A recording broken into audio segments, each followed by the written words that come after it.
The Dentalpreneur Podcast. Okay, doctor, it's time to put down that handpiece. You're listening to the show dedicated to helping dentists get their lives back. It's time to decrease your stress, increase your profitability, and regain your passion. Now introducing your host, Dr. Mark Costas. Hello, everyone. Welcome to another episode of the Dentalpreneur Podcast. I'm your host, Dr. Mark Costas. What's up, my friends? All right. It is, we went straight from kind of summer to winter over here. I'm kind of just complaining about the weather. Not that other people around the United States don't have it worse, but Prescott is a little chilly today, man. I woke up and it was in the high 20s. I'm just going to prepare myself for the season of the year that I like the least. I don't like to be cold. I enjoy snowboarding, but I don't like to be cold. I prefer fall, spring, and a mild summer. But anyway, enough about weather. Today, I'm really excited because I get to hang out with a good friend of mine, somebody who I get a lot of my feedback and information about marketing, new patient acquisition, and those sorts of things. He is really by far, I think, one of the industry experts in that area.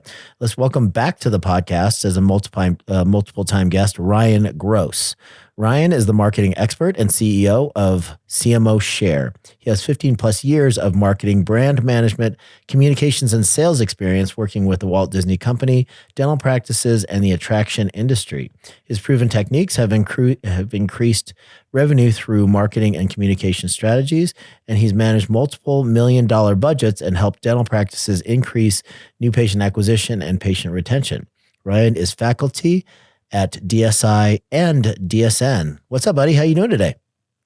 Good. Thanks for having me on, Mark. Yeah. I'm with you. I like to ski in the snow, but I don't like to be in the snow unless I have to.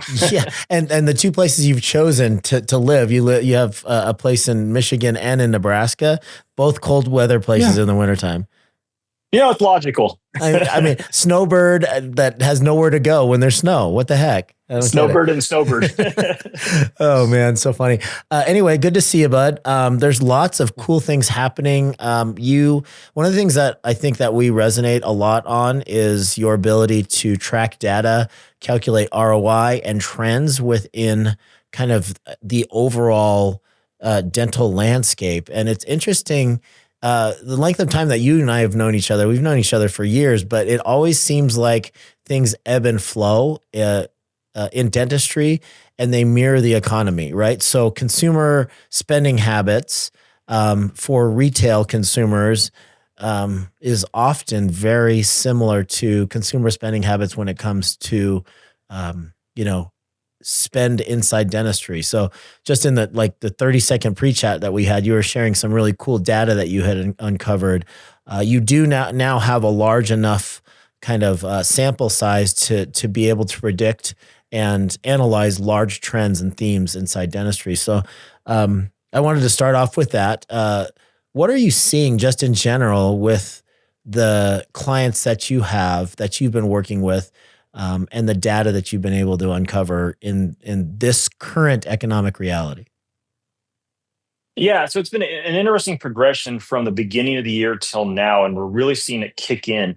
And the first one is, you talked about having enough sample size. We analyzed literally hundreds of thousands of website visits, call conversions, inbound calls through companies like Mango, Weave, things like that. And then we take and analyze that data with the actual practice operation. So we're able to look at search data, look at what happens when they call, and then look what happens when they schedule and what occurs out of that. And so what we're finding, and we started to see this last year and really it's kicked in the last 3 months. What we're finding is that people are reverting a little bit back to two things. One, they're going back to that pre-COVID mindset where they want to get into the dentist now. They want to get in within 4 to 7 days and sooner than that. So we actually have some practices track when someone calls, do they get in within the first day, second day, third, fourth, up to 10 days. And the sweet spot with that is within 4 to 7 days. Hmm. And so we're seeing that where post-COVID, you had this opportunity where people were booking out weeks and months at a time because the demand was so high and the capacity was low.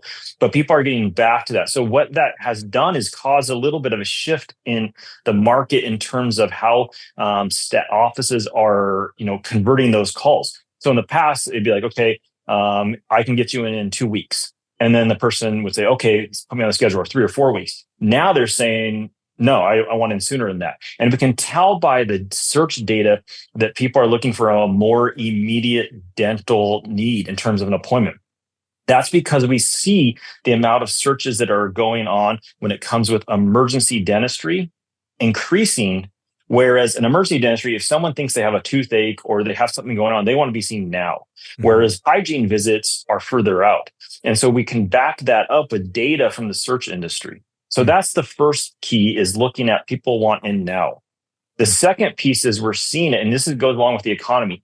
We're seeing people search at a high level with searches that go around the economy of finances. So the amount of people who are searching for a dentist that takes their insurance or that offer some type of financing, like flexible financing, or have a savings plan is increasing, is skyrocketing. Even searches, and this is the first time we've seen this ever really, is the amount of searches where people are looking for a special in dentistry is high.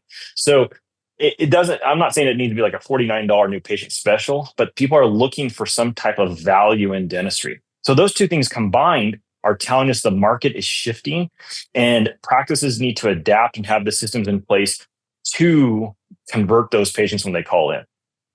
Okay, this is great. So, I mean, by definition, we always talk about becoming a more sophisticated operator, some more sophisticated business owner. And by definition, when you're looking at these types of trends, this is quite sophisticated. So, there are different times in humanity when there's, economic transition, elections, economic uncertainty, and we're starting to see some correlating consumer behavior. So what is that correlating consumer behavior? You kind of alluded to the fact that people want to be in sooner than later.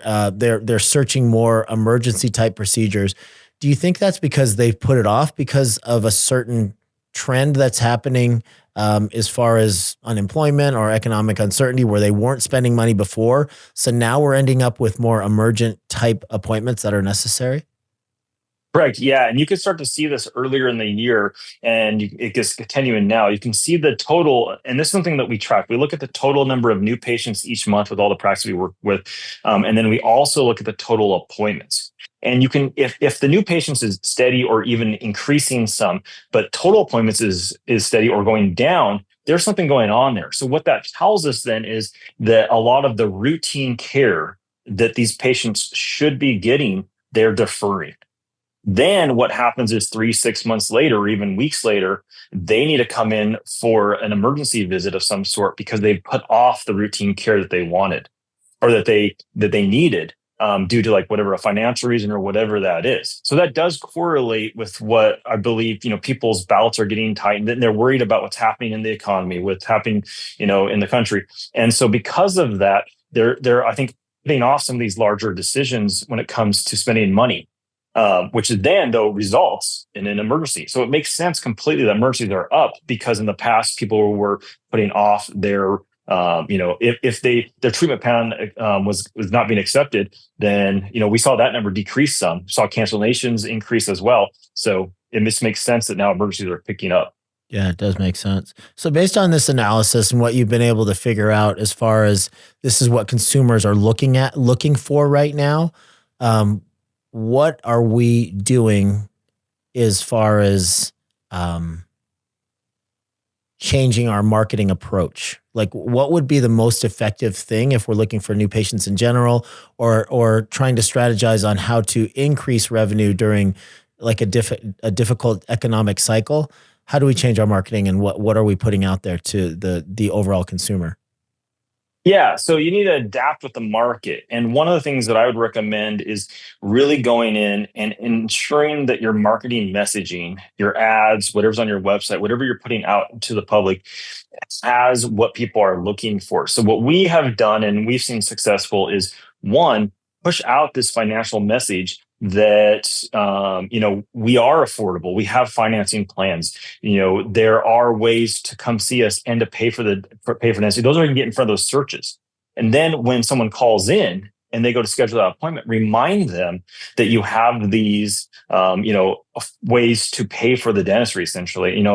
And I think those two things combined, if you talk about what people are searching, that will help you get in front of the searches and help you convert. The other thing too is to adapt to the fact that more people are looking for emergencies. So when you put out ads, like we are jumping up and really pushing same day and next day dentistry and marketing right now. And so we have some practices that are just killing it, especially coming after September. September was a rough month. It was probably the worst month that I've seen since pre-COVID, in that time frame.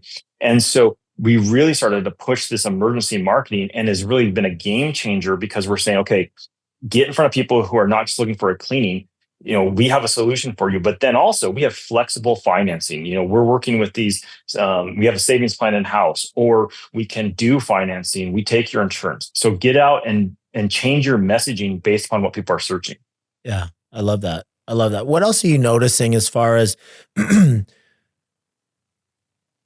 and I talk about this a lot, actually, when sometimes it appears that people have this really big focus on marketing and really wanting to attract new patients. And they spend a lot of time strategizing with you on like the right bait to put out there and the right message to convey to the marketplace.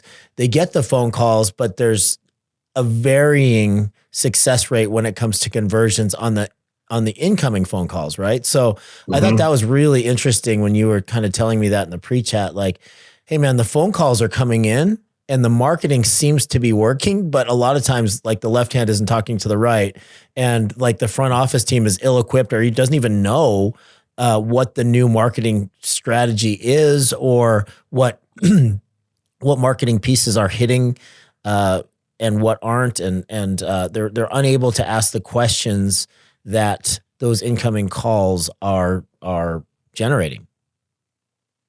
Yeah, correct. And that's an interesting dynamic that's occurring right now, is that, we have a lot of practices. I've had practices like in DSN call me just for advice. And they're like, Ryan, I really need to do some marketing. And I start to break it down and I say, no, you have enough phone calls to get 50 new patients a month. And they're like, well, I'm only getting 30. And I'm like, but you can see the data's there. So I asked them, like, what's happening with your front desk? They're like, I don't know. I'm like, have you talked to them about what's happening? They're like, no. And so I'm like, it's not about, at this time, make sure that your systems are in place before you even do any marketing, because you could just be leaving money on the table by not fixing the problem. Marketing shouldn't ever be used as a way to, just be a Band-Aid. It can be at times, but really you need to go to the source. And so one of the things that we do with the practices that are very successful is that they will say, okay, Brian, can you just write something up or tell us in an email what you're doing so that I can pass that on to my front desk? So then they educate their front desk. Their front desk knows they're going to be getting more calls when it comes to people, with financing questions or wanting to get in sooner. And that conversion rate will increase once they're educated on that and they're taught on how to convert. Mm-hmm. So, and how about availability? Like, since that's a really big thing right now, what are you suggesting to practices that just don't have the bandwidth and they can't get new people in? They want a significant flow of new patients, but there's nowhere to put these people. Yeah, and that's a tough one. So what you do there is, there's two thoughts of that. I have some practices that we work with that are, in the mastermind, that black belt level. And this is what they tell me when I ask them that question. They'll say, we get them in. Do you need an appointment? Yes, I'll get you in. They're putting emergencies in cancellations for hygiene because the hygienist can take x-rays. They can see that patient. So they do everything they can to get them in. They'll say, get in here, come to the office, we'll take care of you. So that's the first thing. The second part is when there's practices that can't do that. And there are practices that cannot. They're just completely maxed out. At that point, what you want to be doing, though, is you want to be ensuring that you're getting in front of people who have the highest possible production for the practice. And so what we can do is, and any practice can do this, you can start to evaluate, okay, should I drop this insurance? demand and marketing can help you tell if you should drop an insurance based upon by just looking at the demand numbers. So you can go down that route. You can also go in and say, okay, let's, the hygiene's booking 3 months out. Let's get more people on the emergency schedule, or let's look at doing some consultations that are around high value production treatment. Mm-hmm. So even if you're maxed out, what you need to do is put something in place now that might not kick in for a month or 2 months, because the patient flow isn't really you're not going to see that until later on. But you've got to always be looking at maximizing the production for the patient coming in the door. I like that. A little bit of a kind of a left turn here. I would love your thoughts on the emergence of AI and if there's a place for maximizing this AI wave inside marketing. Yeah, 100%. So that's something that we started looking into last year and really started to develop out this year. And so there's going to be this shift in marketing with AI. Right now you can already go in and search. I use AI almost as I use Google in terms of searches when I'm asking questions. And so what's important is you got to make sure that your marketing is set up to be able to be adapted to AI searches. And so one thing is you got to make sure that your site is, Google will give you information on what they're using for Gemini. ChatGPT holds a lot of that same information that Google's doing to try to get to show up on searches. So if you look at, and I have practice doing this now, they'll search themselves on like ChatGPT or Gemini and see where they show up. And so you have to set up your website with what Google and OpenAI are looking for, ChatGPT are looking for when it comes to showing up on those searches. And you say, okay, what's the best dentist around me, or in Lincoln, Nebraska, or in Prescott, Arizona? And it'll give you a list of those. So ensure that your site is built and your marketing in a way that shows up on those sites. Now, nobody really knows yet how that's going to work in terms of, you can, when you pull it up, you can click and it goes to the website. Websites are still the key factor because it pulls all the information from websites. So ChatGPT, isn't owned by Google. They have a big interest from Microsoft. And so, but they're still pulling all that information from the websites. So if your website's not built in a structure wise to get in front of those searches, you're not going to with the AI. And that's going to become even more and more in the future. Google predicts that over 30% of all searches next year are going to be based on AI. So your business better be set up to get in the front of those searches. That's interesting. Okay, so how about some of the existing AI companies out there that you can kind of lump into the marketing category, like analyzing the quality of the new patient phone calls that are coming in, AI potentially kind of transcribing those calls and picking out certain key terms that you could potentially fold into either your marketing message or into the search category. How do you see that changing, and like at what time frame do you think that's going to start being commonplace? Yeah, I think the biggest shift's going to come through two things. It's going to come through online scheduling or some type of chatbot, and then it's going to come through phone calls. So let's start with online scheduling and chatbot. The more you can be intuitive and smart. So chatbots in the past just didn't work. They had a very low conversion rate of people actually scheduling using them because they just weren't very smart. They were frustrating to use, but now they're getting much smarter in terms of being able to communicate with you and get you schedule appointments, send you over to like Local Med or Flex or whatever to schedule your appointment or actually schedule through them. So I think there's going to be people who are looking to schedule an appointment at a higher percent through the website. Right now, what we can see is typically, if you look at all the new patients that are scheduled that we analyze, it's usually about 75% of them are over the phone and 25% are scheduled online. That varies. Some practices have 40%, some have 15, 10%, but it's around 25, 75%.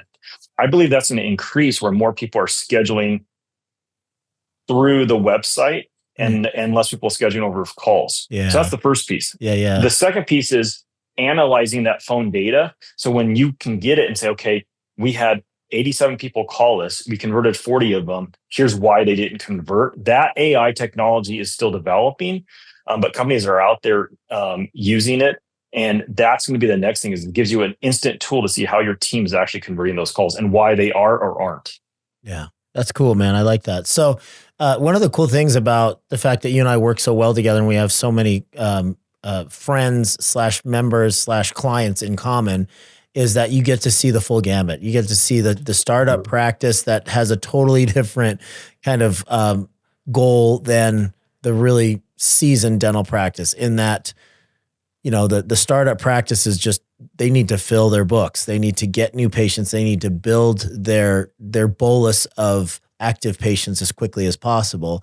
And then, the very seasoned practice potentially is looking for a particular type of patient that's looking for a very specific type of clinical care. Or their avatar might be, I don't know, somebody that's a baby boomer that has money that's looking to, improve or move away from removable prosthetics to fixed prosthetics, something like that. So like when you are looking across the board, let's take this in a few different categories. What are the successful new docs / startups, or maybe there's an acquisition that's a total turnaround? Like they're looking at the acquisition as like, if patients come with this acquisition, it's a bonus, but this is the location I want to be in. There's a little bit of activity happening here from the previous doc, but I'm going to change the philosophies and the model of the practice / startups. What are they doing? The ones that are successful? Yeah. So the startups that are really doing well in this market right now they're looking for quantity of patients calling in. So what they're saying is, okay, there's two thoughts a lot of times to like startups is they're like, I want the highest quality patient at the beginning, and I want to go more boutique dentistry and high value production. And then those are the ones that it's very difficult to do that as a startup. Then there's the practice that say, okay, just get me as many people to call as possible and I will convert them. And the ones that are successful once you take that route are the ones who really and then turn those calls or schedule online. It's, calls are over the phone, but like have the availability to schedule online, but also the calls over the phone to convert them and answer the questions. And they're not really I shouldn't say they're getting picky with their patients. They're saying, get me in, get my active patient level up. And then they know that if they can get in 50 new patients and 20 of those are emergencies and 30 are hygiene, that they're going to fill their doctor's schedule off of those patients. And so they're really just looking at quantity, and they're not really saying, okay, I don't believe in really marketing towards like that $49 new patient. That patient's just, they're not good. They just want out of pain. They want a pill, a tooth pulled or whatever, and they're done. But they're like, just get me as many people in that are going to be able to at least have an opportunity to afford what I'm presenting them. That's the method that they take from a startup standpoint. Got it. Okay.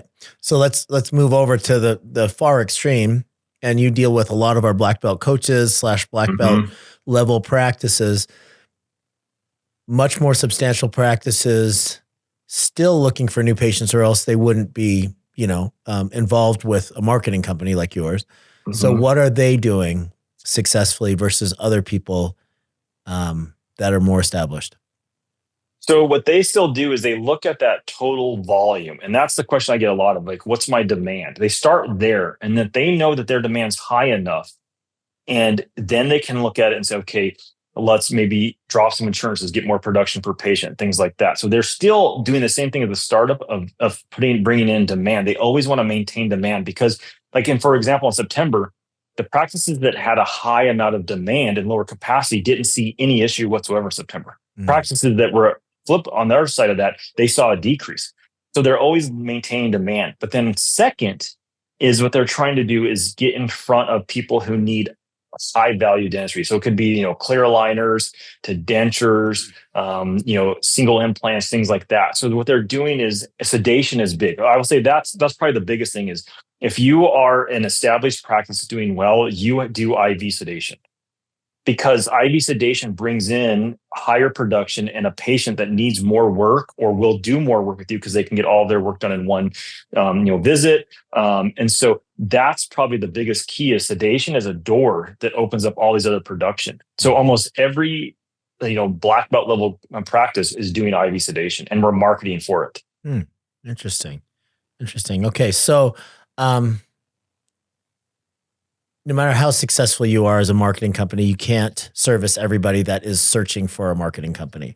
There's, you and I joke a lot that like pretty much anybody can say, take a weekend course, learn a little bit about, Google AdWords and how to put a cheap website together, or even outsource the website part to another company and white label it as part of their services.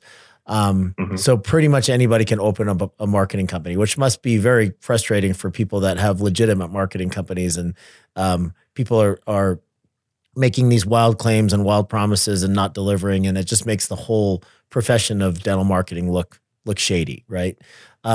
So you can't possibly, even if you wanted to, see all the people in the world that need to be represented by a marketing company.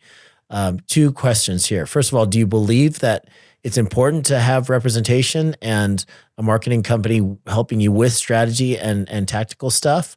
Or do you think it's effective that people do it on their own? And then the second part of the question is, what are some key things that we can look for when we're vetting and trying to find a legitimate, effective marketing company?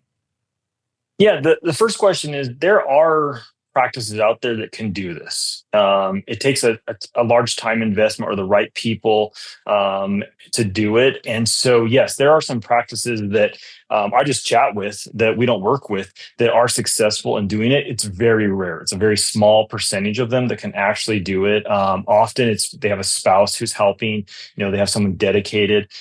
There's practices who will then be able to do 70% of the marketing on their own, and then some who need like website management and things like that. So it's just really knowing what your skill level is, what your time level is.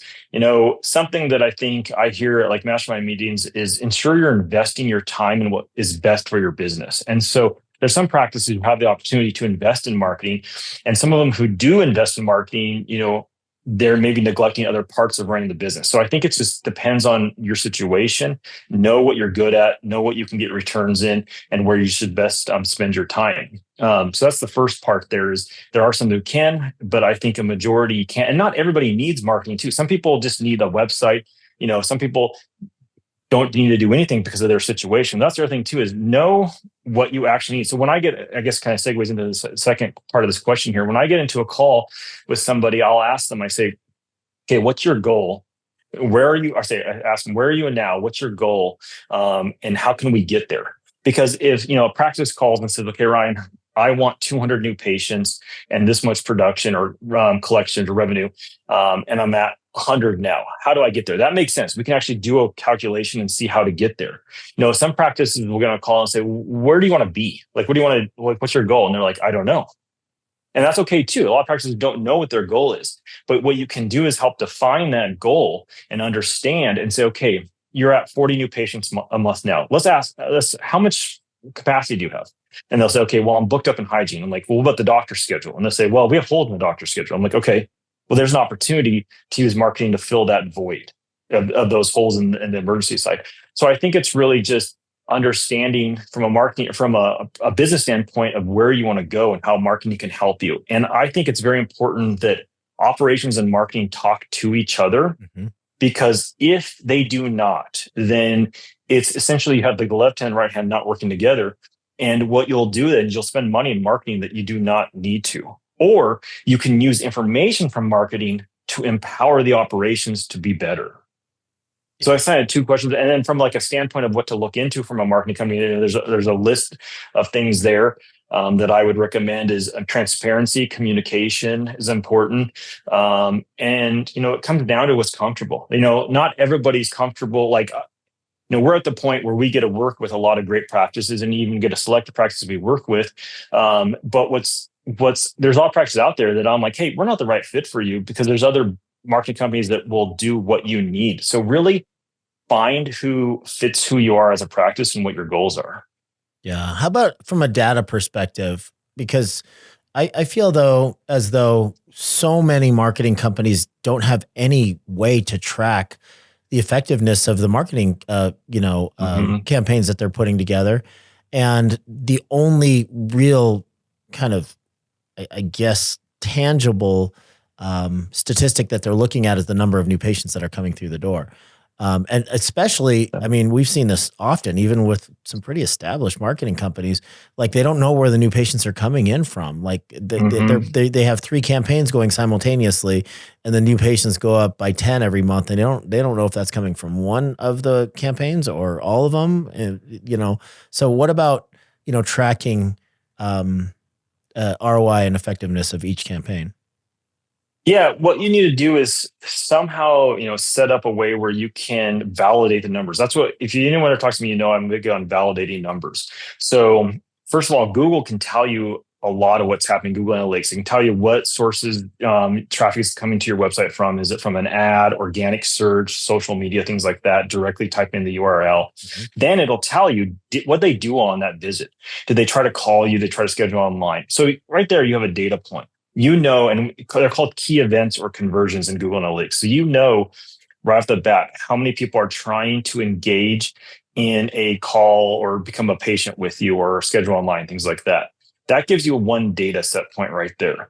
Then you can take and look at your phone data. Make sure you have a phone service that can actually calculate, the number of inbound calls, answer rate, and things like that. Mm-hmm. And you can take that data and you can say, and it's just a numbers game. We, like I said, we calculate millions of phone calls a year. So we're able to look at and say, okay, we know the percent based on the type of practice you are of the number of total inbound calls that you have, how many new patients you should get. So you take that number and you validate it with the Google Analytics number. Those are 2 kind of separate numbers, but they can validate each other.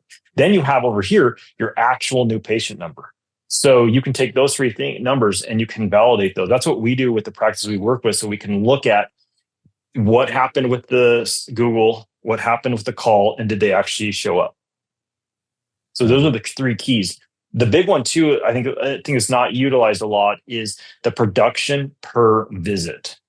So if you are doing a lot of specials, you're going to have a production per visit like $250 total. That's all patients. New patients, it could be like $500. And so we look at that number, and if that number is low, something's wrong in the practice or something's wrong with the marketing. Yeah, that's really good. You dropped this term, operations and marketing need to communicate with one another. What are some of the things that you think that each practice that's going to get serious about marketing needs to have from an operational perspective? You covered some of them, but like maybe we could go a little bit more granular on operationally. What supports a good kind of marketing campaign / marketing push when you're working with a marketing company from an operational standpoint? Yeah, I think scheduling is probably the most important thing at the beginning. So a lot of times people will share their screen. I'll look at their open dental schedule, and I can look at it and see somebody like a Jason Tenuri's schedule, and it's nothing like it I've ever seen. I mean, there's not an open in that schedule. There's like their break, everything they do is so efficient. And so they're maximizing their schedule. Then I see some practices when I look at the schedule, I'm like, this doesn't even make sense. Like you have a 30-minute break here, a 15-minute, a 45-minute break there. And they're like, well, so I'm like, you can't fit the new patients into that schedule. You can't fit anybody into those appointments. So I think setting up your schedule to be able to optimize the amount of appointments you see is key. And that's a very difficult thing for practice owners to do, because a lot of times they set it up and somebody else manages it. So really be on the same page with your team and ensure that if they violate a block for like a new patient, there's a very good reason why they're doing so, but have the flexibility to also make changes to the schedule as needed. Yeah. So that's a big thing, is scheduling is the first thing. Scheduling. And then obviously being able to track and audit the effectiveness of the people that are picking up the phone, right? Yes. And their ability to answer, you alluded to this earlier, their ability to answer questions about the practice, about kind of the marketing campaign and the offerings. If there's a call to action, it's really important that they kind of know what's being offered out there as well. Yeah. Yeah. And so, the best practices, again, I'll go back to like that black belt level practice. They have this mentality that we will get people into the schedule. And it's not about, okay, I have an appointment on November 12th. Does that work for you? No. Theirs is completely opposite. It's like, I'll get you on the schedule for November 12th at 10 a.m. If something opens up prior to that, we're going to get you in sooner. So we'll send out that confirmation. We'll see you on November 12th, but more than likely, I'm going to get you in sooner if you're flexible with that. It just turns it around and saying, instead of asking, is this work for you? No, let's get you on the schedule. People want that. And that's a big piece of it is training that front desk to be able, the people answering the calls, to be able to really convert that person on the phone, whether it's a new patient or current patient. Oh, there's so many practices that lose current patients for not being able to get them into the schedule. And it's just from its phone training. Yeah, totally. Dr. Addison Killeen is the person that kind of introduced you to the dental success universe. And then you were helping me when I owned dental practices. We kind of shared you as our CMO, halftime with me, halftime with Addison. Since I've sold my practices, you're working with tons of other members inside the dental success universe. One of the things that Addison did that was counter to conventional wisdom at the time was he would just share his prices on his website. And people were like, that is crazy. That's super forward thinking, but it worked really well for him. So what is your view on that? Because a lot of people still wouldn't necessarily agree with that philosophy, but what is your rationale for doing that? And why do you think that worked so well for Addison? Yeah, there's two pieces to it. First of all, it's giving Google an answer to a question. So people are searching, how much does this cost? And when it's on your website, there's an answer. It gets people to your site that are local searches. So that's the first piece of it. From a marketing standpoint, it opens up more searches that you get in front of. Second, it shows transparency. In the medical field in general doesn't have a lot of transparency. When you go to the dentist or anything, you go to, a doctor and say, this is what needs to be done. Here's how much it's going to cost. Your insurance covers X, Y, and Z. Nobody says, okay, I'm going to get a second. I shouldn't say no one. Very few people get a second opinion. So when you start out with the transparency, saying this is what it could cost, and that cost can range from like $58 to $1,200 based upon, a lot of factors in there on the website, but at least it gives people some trust that you are transparent with your pricing, which just doesn't happen, especially in the dental world. And so it opens up two pieces, getting more searches and more trust. I love that. And is that something that you encourage your current clients to do if they're not currently doing that? Yes, if you can, I would definitely do that. Use your website and then use Google Business Profile to create a list of products with that same pricing model on it, because they talk to each other then. Google Business Profile talks to the website, and it's just good overall for your organic searches and just getting in front of people. Even, people are going through ads, they see it and they see, it builds up that trust. And we can see that there are people who go to those pages and then they convert right after it. They make the call after they look at that page. One thing that we're doing in the future, and we've started doing this with Addison's site, and we're testing it with another mastermind member's site, is when they go to every service page, there's an option, or it tells you right at the bat, does this hurt? How much does it cost? How long does it take? We're answering those questions right at the bat because that's what people want to know. They're like, okay, if I come in, how much pain is this going to have? What's going to happen here? Do you have sedation? Do I need to be sedated? Things like that. How long is it going to take and how long is it going to cost? So answer the questions as quickly as possible. This is a fun fact that it takes less than 5 minutes for someone to Google a dentist by the time that they actually call or click schedule online. That's from going through Google, looking on Google Maps, going through search, going to the website. So within that 5 minutes, you need to be able to answer the questions as efficiently and quickly as possible of what they're actually looking for. Wow, that's crazy. Ryan, in an effort to be more proactive versus reactionary, we always say that like the best operators are proactive and less reactionary. Obviously, you're going to be putting out fires. That's part of what we do as C-suite, high-level operators, CEOs of our company. But in an effort to be more proactive versus reactionary, there's certain inflection points. A global pandemic is an inflection point in consumer spending and consumer behavior. Recessions or threat of recessions. We're kind of going through an inflection point right now with potential, change of administrations. Well, definite changes in administration, but the election is changing consumer kind of confidence, it feels like. What are some of the main things that we could do to be more proactive in anticipation of this inflection point? Yeah, I think there's two pieces to that. Is one, again, you can use website data, Google searches to understand what people are doing. I listened to a book years ago called Everybody Lies. It's the story of using Google data to look at and make predictions on how elections are going to go, how, when flu season is going to hit. And so, you can get very deep into that and see, very like philosophical things that are happening in the country, social things, but you can also use that data to understand what's happening in the market and then be prepared for it. So if you start to see searches, and anybody who has Google Analytics can look at, they can see what pages are getting visited on their website. So if you go, this is a simple thing. You don't have to look at what the searches are and a trend in your area. You just have to look at it from your own website. So if you go to your website and you say, okay, the homepage is always the number one page visit. But if you see that before the doctor's page was the number one page visit, then you know that people are looking for validation and trust with the doctor. But if we start to see a shift and more people are looking at that pricing page or what insurances you offer, that tells you that they're shifting in what information they need to make a decision. So then you can take that information and you can let your staff know, saying, hey, before the doctor was the most critical piece of why they chose us.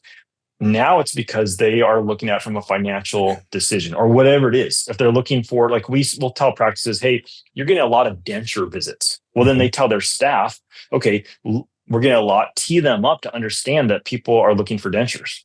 So just use your website data to at least give you a guidance on what's happening.